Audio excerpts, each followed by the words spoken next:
Hey everybody, welcome to the Sharp Tongue Podcast. I'm your girl Jessimae Peluso. How you living? How you learning? How you loving? I just gave myself do you remember that show host? I think she's still doing it. Delilah. How you living? How you learning? How you loving? Just kind of caught on for myself. You guys might fucking hate it. I'm not sure. I can't say that I really care either way. It just rolls out of my mouth sometimes, and we gotta go with the flow. And I thought of something recently. If you fuck up my flow, you gotta go. That's my new motto. You can take it, write it on a piece of paper, spray paint it on someone's house. Actually, don't do that. That's probably really rude. You can draw it on soap in your car window. You can tattoo it on your forehead. That's probably a better option than graffitiing somebody's house. I think if you're gonna deface someone's property, you should put a tattoo on your deface, just as collateral. I am super pumped for this episode. This is a grief survival guide episode. I think we're episode 16. I could be wrong. I'm probably wrong. I'm usually wrong. This episode features someone who I am so excited to get on the podcast. And as you guys know, if you want to watch the video, that will be available on youtube.com/Jessimae Peluso.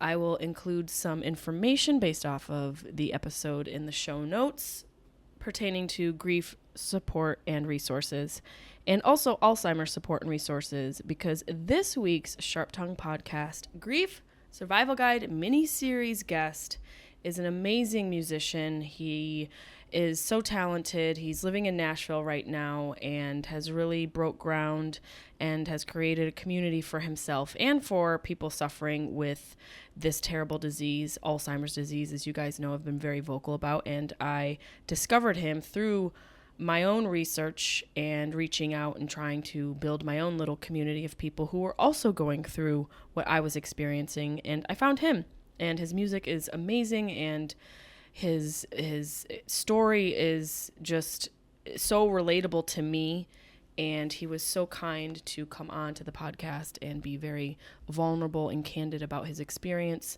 I know you guys are going to love him. Please check out his music. I will also include on the show notes after this episode the one, the only, the very talented Mr. Jay Allen.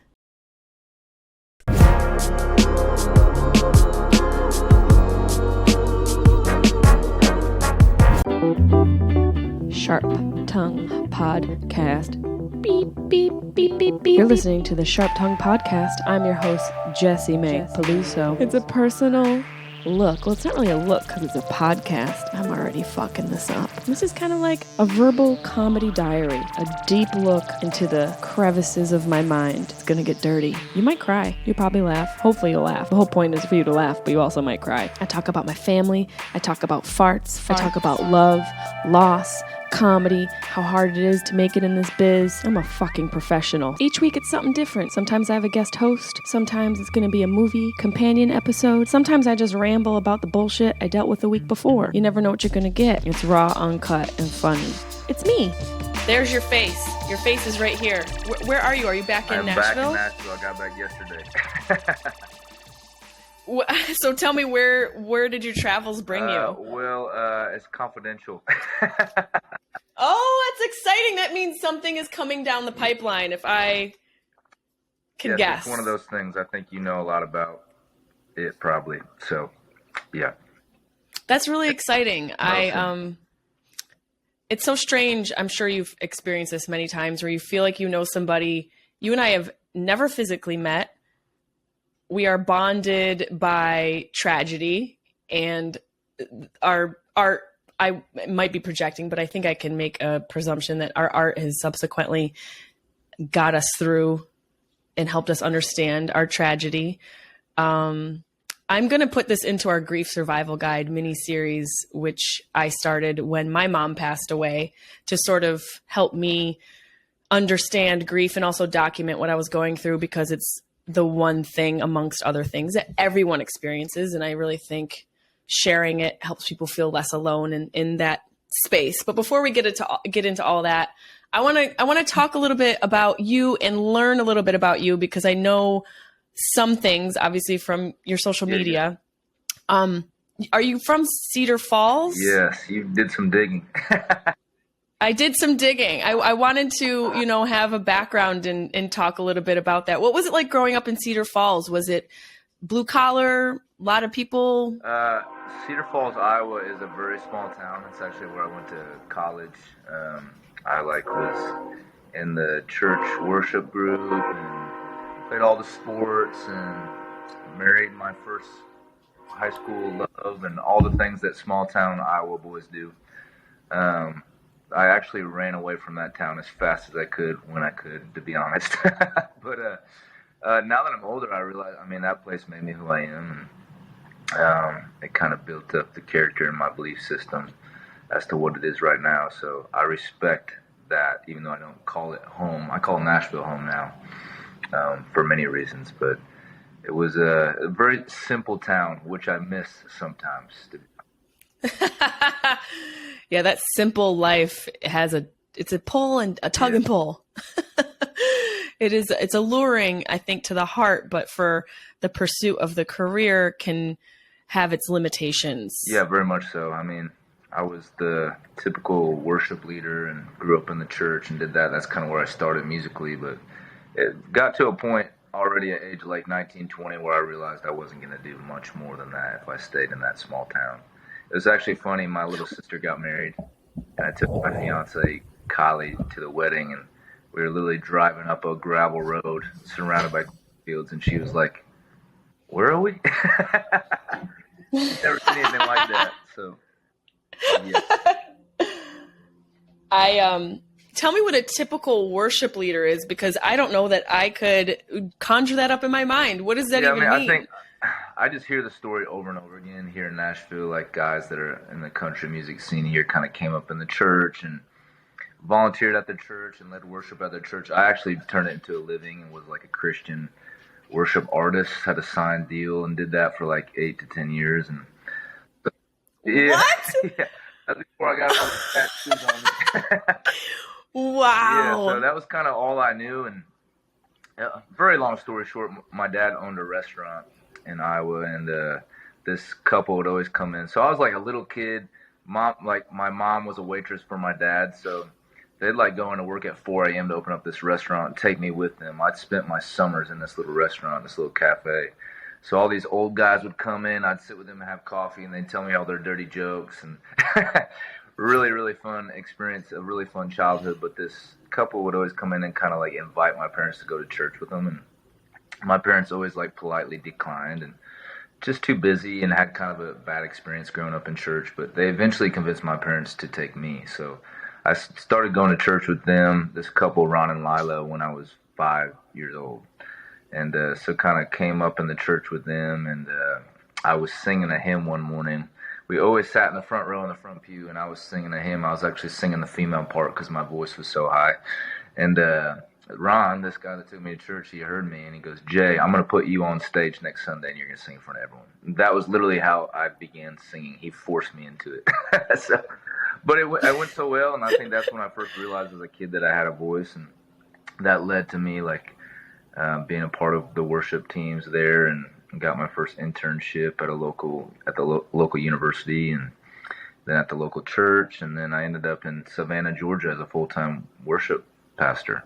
So, yeah, that's such an interesting area of music that not that I didn't consider. I know there is gospel. I know that there are church choirs and professional artists that come out of that world. It's such I don't want to say niche. It's a very specific sound, I would think. And I want to get to where you are today, but I want to know if you're willing to divulge what your relationship was like growing up with your mom, and what type of mom was she? Like, what are some of the memories that stand out most to you about her mothering and what that was like for you? I think my mom, maybe a lot of us feel this way, but I always felt like my mom was the queen of all moms. She was, when I think of a mother or someone that's motherly, she's the perfect image of it. She was selfless. We didn't have a lot growing up, and she was forced to work a lot, and she never made me feel like I had less than, because she would take that extra shift or take another side job just to make sure I got that stupid PlayStation for Christmas. And she raised me in the sense where I always believed that I was not just the center of her universe, but I was the center of the universe. I was a cocky little kid because my mom just spoiled the crap out of me, man. So Were I you an was only the child? oldest and only son. So I have two little sisters, little blonde hair, blue eyed beauties that are 5 foot tall. So Did you, now coming out of this church, what did you call it? How did you describe typical worship leader upbringing. Yeah. there we go. Typical worship leader. When you were in this space in your life and in this place in your life, did you have like big lofty goals for yourself? Like I remember when I was 8 recording myself on, my cassette tape, thinking and imagining myself in front of a crowd. Did you have those types of dreams, and did you have goals as a kid? I think once I started singing in front of girls, yeah, I mean, That's we had fair. like a cabaret in high school, and obviously didn't have any tattoos till I got a little older, but I remember being like 15, 16 and like wearing a shirt like this and drawing like tattoos on my arms and like playing songs on my, literally sitting on a stool playing songs on my guitar in front of all these girls and seeing their reaction, I think spurred on all my big lofty dreams. That's very honest of you. I appreciate the I honesty. blame the girls. Blame us. You can blame us for all your problems. We probably are, we'll carry that Thank burden you. for you. What was it like with your father? What was your relationship with your father? My mom was the one that introduced me to country music. She could not go to sleep at night without her clock radio playing country music. So she's the reason I fell in love with country music. She picked me up from school, and she had this car I hated so bad. It was a 95 Buick LeSabre, and it was purple. It was the ugliest car. She'd I pick can me up see from it. like football practice, like all my like ripped, jack, tough dude friends, like watching me get in this little purple car. But I ended up loving the experience because my mom would crank up the local country radio station. We'd sing those songs at the top of our lungs all the way home. So, but my dad, on the other hand, is a hippie. Like my dad has a shaved head. He has his nipples pierced. He has like horrible stuff. Like, Your dad sounds like Sinead cool, O'Connor. I mean, it was interesting growing up. He was the dude that wore socks with sandals and like bright orange, like shorty shorts, and almost like slightly embarrassed of him. Now I'm just like, my dad's the cool dad now that I'm older. I'm like a grown man. All my dudes love my dad and smoke weed with my dad and all those things. But my dad's a hippie. I mean, he introduced me to rock and roll. My first concert was Styx. So we had a 91 Ford Bronco, two-tone tan, and came downstairs Hell yeah. one day, and he's like, Jay, we're going to a concert. And he had a jean jacket on, and he had got a matching jean jacket for me to wear. And we got in that Bronco. He rolled up the windows. He smoked the whole way there, and I think You guys hotboxed the Bronco? I think that was the first time I got high. I was 10 years old. Got me into a Styx concert, and I'll never forget Mr. Roboto, fist pumping to Mr. Roboto, stoned out of my mind when I was 10 years old. Man, you need to lend your dad out. Your dad should be on like a program for people who are missing cool dads. He sounds he's amazing. Winning now. Not so much when I was younger, but he's the cool dad now for sure. Were your parents together through your mother's journey, which we're going to discuss and get into if you're open to it? I think that's one of the positives that I took out of it was they were struggling. They stayed together. They were struggling before my mom got sick. When my mom got sick, my dad and I hadn't spoke. Before my mom got diagnosed, my dad and I hadn't spoke for 2 years. And obviously she was diagnosed with early onset Alzheimer's. We had some really tough conversations, and I said, Dad, it's all in the past, man. Bygones will be bygones. If you just make me a promise, love her and take care of her till the end. He said, yes, sir, and he did. And we've been good ever since. We're best friends now because of it, and it's brought our family together. And we all live in separate states, but we talk every single day now. And I think realizing how fleeting life is has made us realize how important it is to stick together, even despite our differences. So me and Pops are really close. I'm thankful that Mom and Dad stayed together to the end.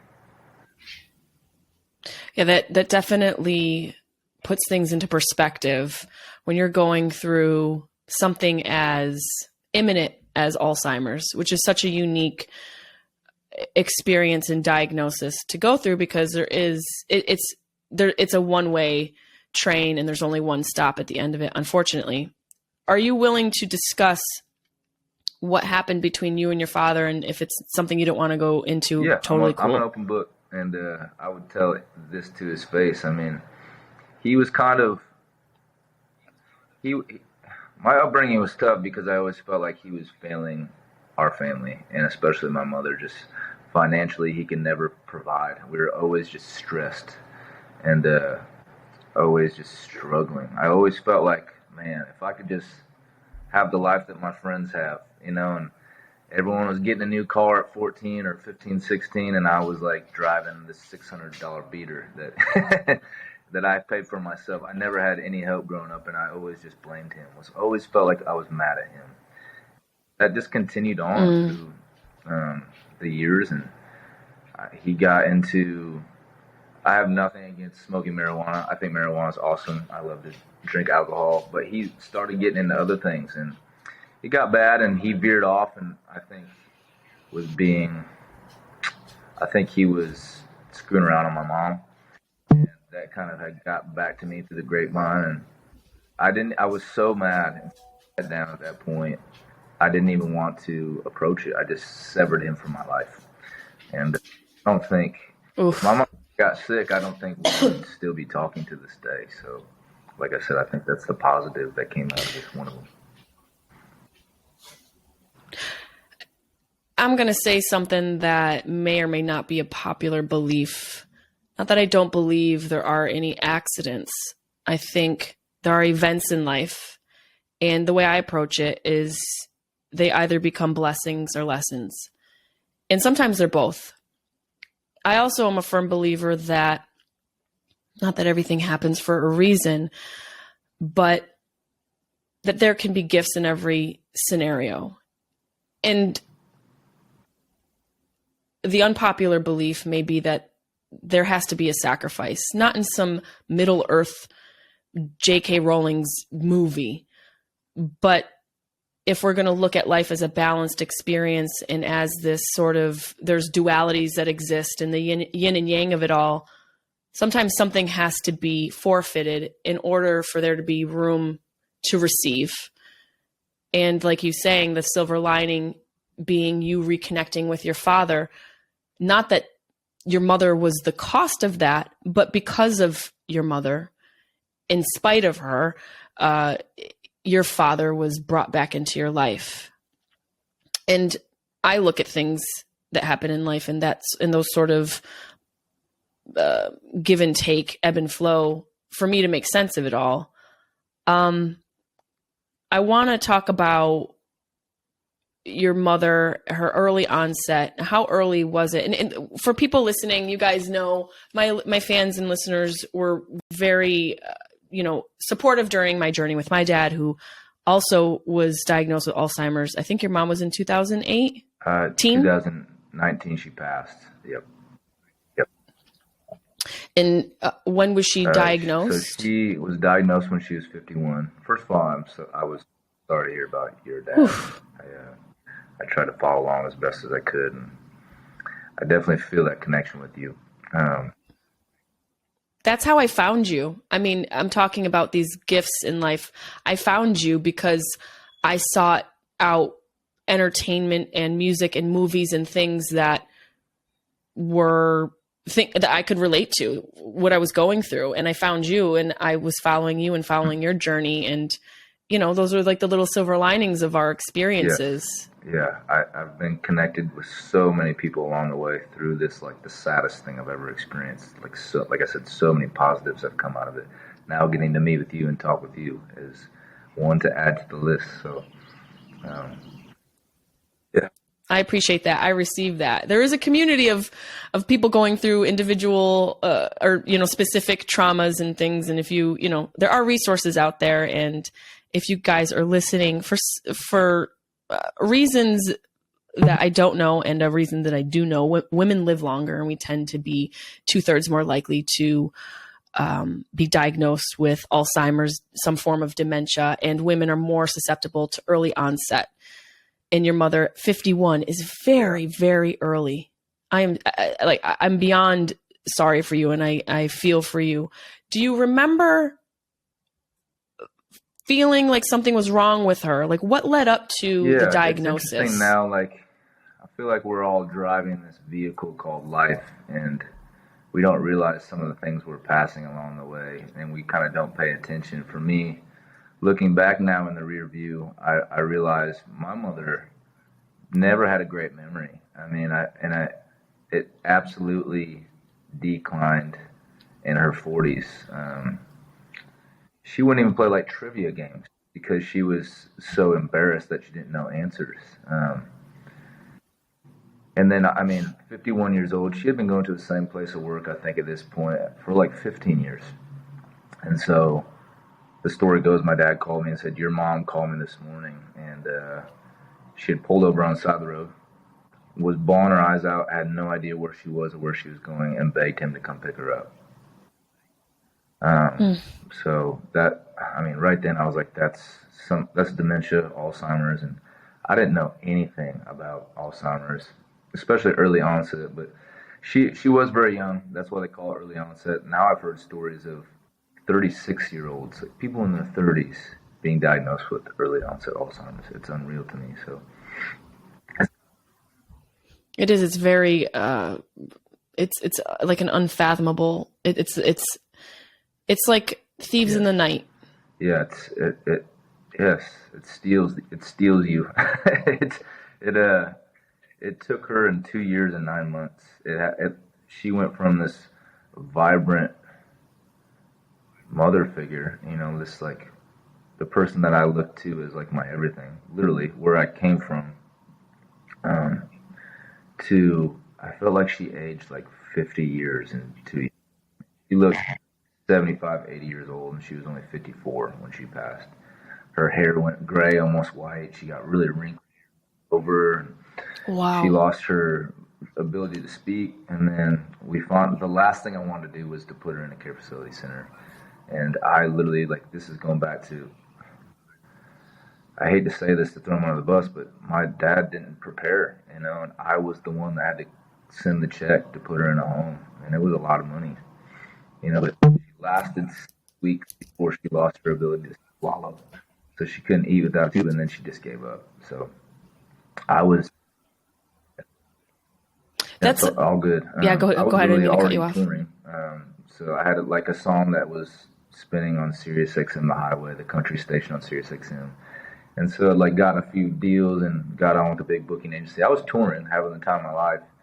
And then I decided to bring her on stage when I was going through my home state of Iowa, opening up for my buddy Chris Lane. And I debated whether to do this or not, but the idea just popped in my head. Like, what if I want this song to be so effective, and I was realizing the power of it. I said, what if, because you can only tell the story so much without giving people the image. And for me, the best way to do that was to put her on stage with me in front of everyone, because you could tell that there was something very wrong with her just by looking at her. So I debated on whether to do this or not, but I talked to my pops about it before the show. I just said, Dad, I'm going to have you side stage with Mom. When I get to the end of my show and I'm going to do the blank stares thing, I'm going to just look at you. You give me the nod if it's yes or no, if she's feeling up for it. So I get to that point and I look over at the side of the stage and she's smiling. And then my dad goes, yeah, she's good. So I grabbed her, pulled her out on the stage, and the whole room went quiet immediately. This is, I think, the first time I did this. And I just wrapped her arms around me. I wrapped my arms around her.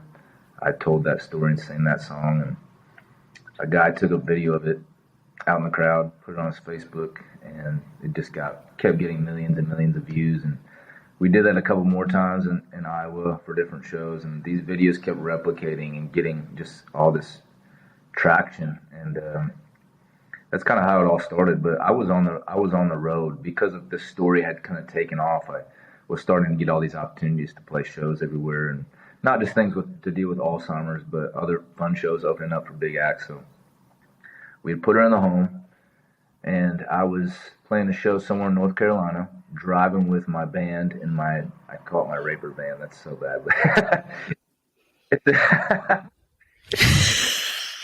Look, let me tell you, if you followed me, Jay, you know my humor's dark, so you're right up my rape alley with that. My fans will appreciate it. Yeah, so we're in our you are in a very safe place, brother. White raper van. We just played this show in North Carolina, and we're driving down to play a show in Savannah, which was interesting because I lived there for so long, and that was kind of a whole different part of my life. And so we're driving there to play a show, and I get a phone call from my sister, and it was very somber and to the point. Jay, I know you're on the road, but I think this is going to be our last opportunity to talk to Mom. We don't think she's going to make it through the night. And so I just like, well, shit, this is happening. You can't prepare for that. So I had her on speaker. My band, the guy that was driving my van, immediately pulled over. The band got out, gave me some space, and then I was on speaker with my little sisters and my dad. My dad was holding her hand. We all went around and prayed for her with the pastor in the room. All said our piece to her, and got to me, and she had spoke, and she started. My band wrapped her arms around me by the road. We're in Georgia, and we all just started crying, and I just told her I was proud of her. I loved her, and it was okay to go. So that night, I had to play a show while knowing I was going to lose my mom that night, and I got a call about 3:30 in the morning. She had passed with my dad holding her hand. So it was it's indescribable feeling to lose anyone you love like that, So, but I'm so proud to say that I've tried my damnedest to turn that sadness I've turned my sadness into a place of community for others, to know that they have a place to go. I mean, if it's on my Facebook page, just in the comments to read other people's stories and go, read what they're going through and how they're grieving, and then just to be like, I'm not alone. People have made friends in the comments on my Facebook and hired me to come play private shows in their backyards, and we've just told stories and prayed and had a time of healing together. So I'm proud of what we've done, not just all the money that's been raised, but just the sense of community through grief. I think is so important. I mean, even what we're doing right now, having the conversation about it is, surprisingly, that's rare, and it shouldn't be. And I've been trying to change that landscape to make it okay to talk about it, okay to be sad, okay to be pissed off, and talk about it. It's very important. I think a lot of times when we're grieving or going through what you've been through, what I've been through, we go inward. And that's one of the most beautiful parts about social media, aside from, the thoughts and do nothing people who just want to be influencers and use their platform for validation. There are these flowers that bloom through, like you, who, I obviously, when you were talking before, struggling with the idea of putting your mom on stage. And I would imagine similarly to what I was feeling, battling and teetering the line of, I don't want to exploit them. And I don't want people to think that this is something I'm using for anything nefarious. Yes, to get more eyes, but to get more eyes for the sole purpose of building a community and sharing the experience so that people can learn. That's why I asked you about early indicators of your mother, so that people can learn, oh, I'm experiencing that now. Maybe that's what's going on with Mom. Maybe that's what's going on with my sister. With my father, we always said it was years, and he probably had early onset as well, because we would say it was just dad being dad. He would call us, and, he's got 4 daughters, 3 ex-wives. He probably had a couple cats at the time, a lot of golf clubs that he had names for. He would call and go through all those names before he got to mine. And I was the favorite daughter. I should be on the top of the head, But I want to unpack what you were just talking about, you having your mom on stage. I remember seeing that video clip and feeling that authentic moment and knowing what you were going through, even though I hadn't met you, even though I hadn't seen you perform live, had only seen you through the Instagram filter of social media. But there's a lyric in that song, Blank Stares, that's stuck in my soul. It's, I know you're still in there deep down somewhere. I swear I see you between the blank stares. And to me, I was like, like that was just exactly what I experienced with my father. Like there were those glimmers of hope.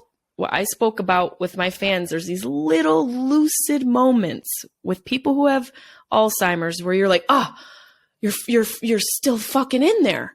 And then gone. It's like a ghost. It's like this human that's alive, and they're being robbed from us. And there's little ghosts of their authentic self.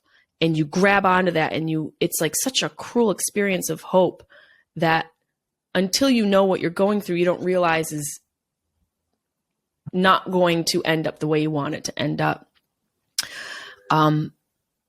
Also, I want to know, how were you able to create during this experience? Because the one unique thing about dementia and Alzheimer's and any sort of neurodegenerative disease like Parkinson's, Lou Gehrig's disease, where the end is always the same, being death. How were you able to create while you were grieving? Because we have to grieve these loved ones while they're alive, which is the hardest part about it. We're losing pieces of them every single day, and those blank stares start to become more often than not, and inevitably the entirety of their experience. How were you able to create while you were going through this? The oldest. I was her oldest child, only son. So 2 little sisters. You come up in a household where you don't have a lot. If we ever encountered any sort of problem, I was the one that found a way to resolve it. I was the one that was working on a farm when I was 9 years old, trying to help out.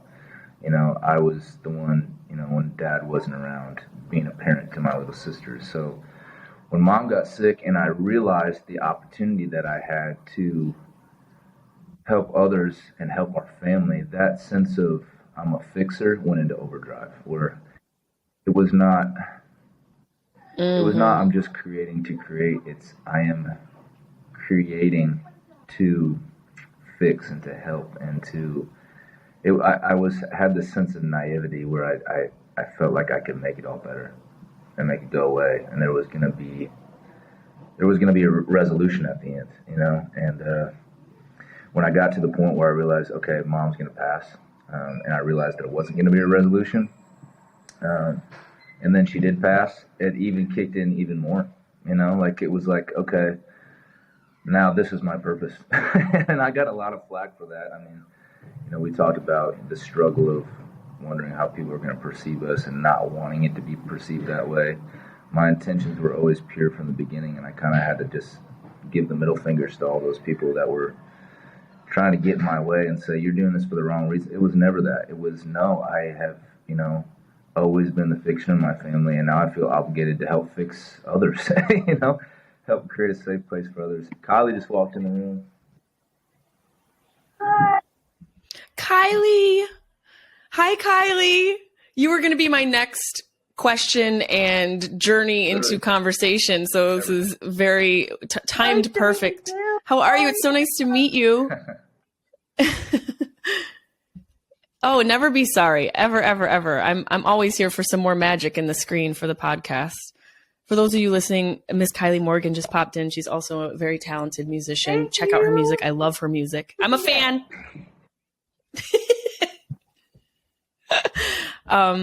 You said a word that has been floating around in my soul since I've lost my parents, and it's purpose. Did you feel like you had a purpose prior to this, and it was music? But isn't it interesting when we go through something as heavy and life-changing, altering, ground-shaking as loss, the loss and your predetermined destiny being music, they almost come together in this really beautiful way where your purpose has become something beyond you. It's become something bigger than you, and it takes on a totally new meaning and a greater power. did you feel worried that you couldn't live up to it? Did you feel worried or had any sort of concern about that? Did it overwhelm you?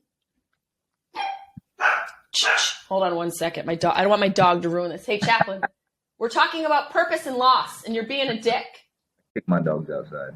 Okay, continue. It was overwhelming from the moment where it was like, I remember having this interview with people. That sounds bougie, but it's really where I realized that it was almost like a vision. I think maybe the first, maybe the only time I've had a vision, like a glimpse into how heavy this was and how important this song was going to be, not just for me and my family, but for others, for many others. The moment the idea popped into my brain, my mom and dad had been in Nashville visiting me because my dad felt obligated to make sure I got time with my mom before it progressed any worse. And so that's when I was inspired to write Blank Stares. We took her out dancing. That was the first time she had looked at me and not recognized who I was. So we took her out dancing, and I was so pissed off. I just went like, let's go guzzle beers. Get out of here. So took her dancing, and when she saw that band on stage in that bar, that sparkle came back. People that have dementia, Alzheimer's, they have a glaze. They have a blank stare. That's where the idea came from. But when she saw the band and heard the music, she immediately wanted to go inside, and I swear to God, she immediately tried to talk, and she was laughing. And so being the fixer I've always been in my family, I took advantage of that moment, grabbed her by the hand, pulled her to the front of the venue right from the stage. We started slow dancing to a fast song. The band caught on. The guy that was singing slowed everything down, was doing like this worshipful thing on his guitar in a bar. Wow. And my mom just like took this overwhelmingly deep breath. I felt it. And she just pulled me in real close, and she's like, "Oh, Jay, I've missed you. I love you so much. I've missed you so much." Oh. And I was like, my mom was back, you know. That's where the idea came from. I still see you. You're still there. What in the hell can I do to get you back? And so they spent about 2 weeks with us in Nashville. She was very sick, so I would do everything in my power to see her again. I would sing her songs. We'd play funny movies. I got her stoned out of her mind. I got her drunk. She loved chocolate ice cream, so we made her one of those alcoholic rum ice cream drinks and snuck alcohol into her system, and she'd make... Oh my God, I did the same thing for my dad. She would like kind of start to become herself again in those moments, you know, where she was just fully relaxed or laughing or hearing music. And so the morning where they left to drive back to Iowa, I'm just standing in my kitchen, and the whole chorus comes to me. I'm very thankful I get to make music for a living and write songs for a living, but I got to work damn hard on it. And like Kylie is just a naturally gifted songwriter. She'll wake up in the middle of the night, write a whole song, and then tell me about it the next morning. And I have to work my ass off to craft a song. But that day it just like flooded me, and it was... it was very overwhelming, where I shut the door, watched my mom and dad leave, and I walked around my house bawling my eyes out, so overwhelmed, knowing that this was meant to be something. And yeah, it felt like, okay, this is going to be my purpose. And in the moment I was like, well, shit. It was like a sense of gratitude to God, but also like, oh shit, like this is going to be a lot to take on. And it took over my life very quickly, and I didn't do or say anything. It just happened. It was destined.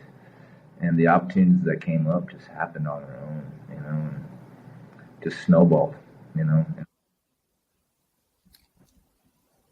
I think I relate to you so much. I feel for you so much. We're in two totally opposite areas of entertainment. You know, mine being comedy and yours being music. They do overlap very much, especially jazz. Jazz is very much like comedy. If there were comedy genre within music, it would be jazz, in my opinion. But I don't know if you know this. You might, because I'm sure you've educated yourself and have had to learn things to process. And I learned because I had the same experience with my father, where he lost the ability to talk and to really emote and to connect. He lost that sort of ability to really have a conversation in any way. Because you know how you can have a conversation with your eyes, you can have a conversation with touch. Your senses are able to communicate, but with Alzheimer's, those all get fogged and the messages literally get distorted. So he had lost his ability to connect with any one of his senses. And when we would put music on, that's when he would come to life. And I was taken aback. I was like, what is going on here? And I learned that music is one of the only things that activates every part of your brain simultaneously, especially if the person used to play. My father was not a musician. He came from a musician. My grandfather was a piano player and a liquor salesman and a womanizer, but we won't get into that. That'll be another episode. He had two families at once. No big deal. Probably one of the reasons why my dad had so much depression as a child, and maybe subsequently was the reason he got Alzheimer's. I'm not bitter. Everything's fine. I have a blunt waiting for me. This is at my fucking grasp. Every corner of my house, there's a damn ashtray with a blunt. I digress. Yes. We have a good time. When I come to Nashville, I'm going to come hang with you and Kylie. But I learned that, music activates all parts of the brain, and it's a very amazing tool for people who are dealing with somebody with Alzheimer's to utilize. And that's why someone like you is so important, because not only do you have music that people can connect to on a lyrical level, music in general is such a beautiful tool to use with somebody who you've lost the ability to communicate with, because it can bring them back, even just for a moment. For both of you, it can be such a selfish experience where you want and need to feel them because you're from them, and they're a part of you, and you don't want to, you almost feel like you're losing yourself by losing them. And so when they come back, you're validated. You're like, I'm a person, I belong to something. So it's a interesting symbiotic relationship that occurs when you're losing somebody like that, because as you do want them to not suffer, you're also suffering. And there's a great amount of guilt that's associated with that. And I think it's important for us to realize that it's irrelevant. Having and wanting a connection with your parent is not selfish. It's at its very root, the most natural thing we can have, besides us being created or whatever, experiencing that connection, and music being one of the most important things that can sort of reactivate that. And so what you're doing, your purpose, is so important. It's so powerful. And I hope you've come to, and I assume you have, an acceptance of what you're doing, and it being bigger than you, and being healing for other people. And I thank you for that. I want to get into Kylie a little bit before I even let you go. Where, how, and when did Kylie come into your life? And what was that like? I don't know if she came in prior to your mother. So how did that magic happen, and how did it change your life? I mean, I can do music anywhere, but Kylie and I met here. It was a very strange time in my life where I was actually previously married. I got married very young to a girl I met in Iowa. And she kind of just followed me around. She dropped out of school, and I got my first worship church job, and she just followed along. She never really found herself and took the time to do that. So when she finally had an opportunity to do something on her own without me, she just ran that way with her entirety, and found another guy. And I didn't know it until, this is such a long, weird story, but I was in Savannah, and something really shitty happened where I quit my church job, because we don't have to get into all this, but I don't go to the physical building of church to worship anymore. I have such a strong personal relationship with God, and I worked at churches for so long and got shit on so much.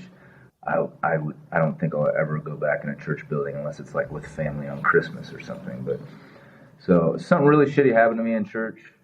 I quit that job in Savannah, and she followed me back. We literally went back to Iowa with our tail between our legs and trying to figure out what's next. And we had been in Des Moines, Iowa for 9 months, and my ex, my wife at the time, woke me up one morning and said, "You need to go to Nashville, otherwise you never will. You'll always regret that you didn't try it, and you'll resent me." I was, yeah, I was like, "What the?" Just like blindsided. Damn. And so I was like, no, I immediately shut it down. I was like, "There's no way I could do that. Like, how could I afford it? I had to start over." I had a lease there on a condo still for 4 months in downtown Des Moines. And she was like, "I'll hang back. I'll hold down the fort. We'll FaceTime every day. You get on your feet and figure it out in Nashville. Just do whatever you have to do. I'm giving you the freedom to leave me for 4 months and to figure it out."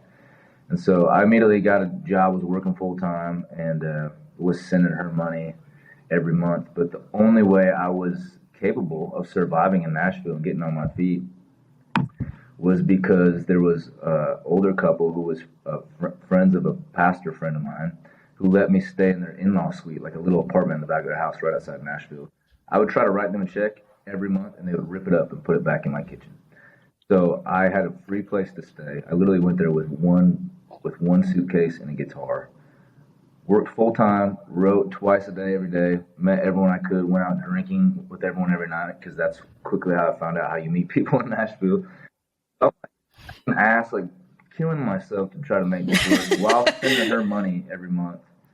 Living with these old people, and who ended up being angels. But finally, it comes to the point where she's like, "Okay, the lease is up. I want to move to Nashville with you." So I get her to Nashville, and she drops the bomb on me that the real reason why she wanted us to be apart and me to leave was because she had another guy the whole time. And I just fucking I was like, what? Just never saw it coming. But man, that sure opened my eyes, and helped me to realize that I hadn't been happy for a long time. I was doing things out of obligation, and I was with her out of obligation. I wasn't really in love. And so it created an opportunity for me to hit the refresh on my life. And we started the separation process. And he ended up with that guy, married him, and had kids. He got 2 kids, and they live in Nashville. Still? Yeah, so I couldn't be more happy for her. I'm so glad it happened. Fucking great. It opened up my eyes to realize that's not what I wanted. That didn't work for me. And now I kind of have an idea of what I do want in a woman and a future partner. And then God brought Kylie. It was like immediately. The moment I had decided that's okay, I move on from it and heal from it, and I'm going to be better because of it, God brought Kylie. Our publishers had set us up on a songwriting session. It sounds cliche, but I literally having a shit day. I walked in that publishing house on Music Row, saw her, and she was like, "You're my husband," and I was like, "You're my wife." Basically,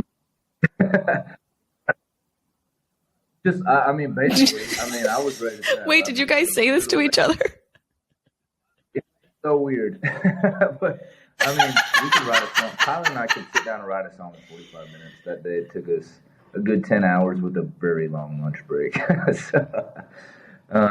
And we've been in love ever since, and kind of came up through the ranks in Nashville together. Kylie told her mom when she was 12 years old, "I'm not going to college. I'm going to move to Nashville to be a country music singer." And she did that. She literally, like, after her freshman year of high school, started touring full time and did online school. Like, she's been all in with this idea of being a country singer since she was 12 years old. So I lived like a whole nother life before I even had the concept of doing music or country music as a living. It's always been her dream and her idea and her vision and her calling. So even though she's younger than me, I've learned so much from her and been inspired by her. And she's had such a great last year. And she just went for ads at country radio for the first time. And man, yes, she's had a couple of her songs really rolling virally, people sharing and people loving her music. She has a very loyal fan base. Like, they love her. And I've never met her, but she's got something, she's alluring, and her stage presence is also natural. You're like, that's what she's meant to do. She found what she's meant to do. She found her calling. I've had the blessing and pleasure to be able to see that, experience that far before anyone else did. So now I'm so thankful that the world gets to see it and experience it. But the sky's the limit for her, and she's such a light. And I mean, we talk about the power of music. Kylie doesn't even have to open her mouth, and she walks into a room, and you feel this sense of like positivity. She has just this beautiful color of an aura around her, you know. And so, I am the man dressed in black at all times, so I need her. Yeah, she definitely brings. She's your June Carter. Getting married in 50 days, so yeah, 50 days. It's 50 days. Wow, I didn't realize it was coming up so soon. Congratulations, that's amazing. Are you guys going to be the wedding entertainment? We also want to sing at our own wedding, so we're each going to sing a song to each other. We have a buddy. He's the youngest programming director in country music in the United States. He works for iHeart. He's going to DJ the wedding for us. This dude is hilarious. We've partied with him a few times and done some things I'm almost ashamed of. But so he's going to be like the main entertainment of the night for us, which is awesome. But yeah, well, I'm gonna try to sing to her at the wedding. I'm not sure if I'm gonna be able to get through it because I'm a crybaby. But yeah.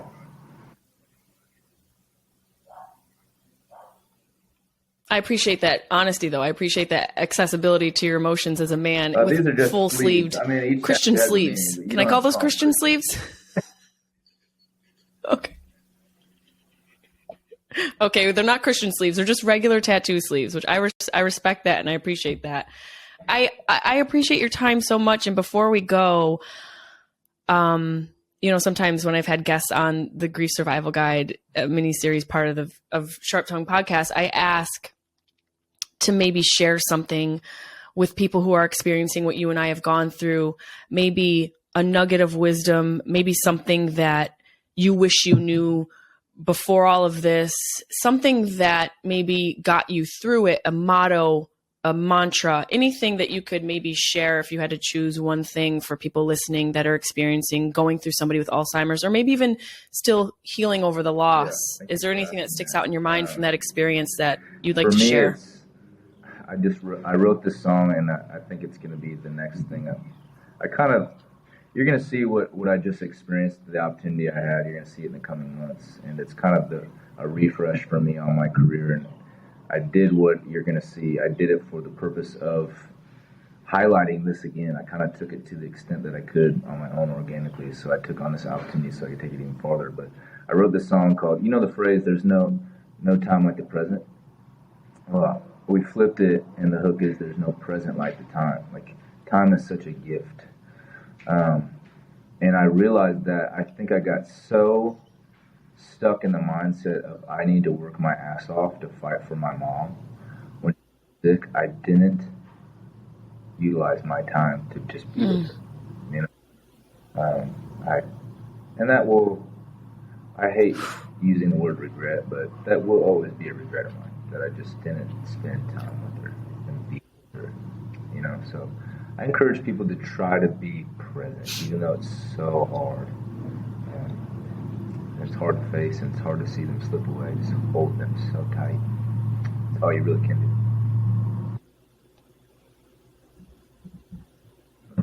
do. Yes, and that hit me in the feels because I did the same thing. I felt like I had to put my career in overdrive to, like, because I was going to save him somehow.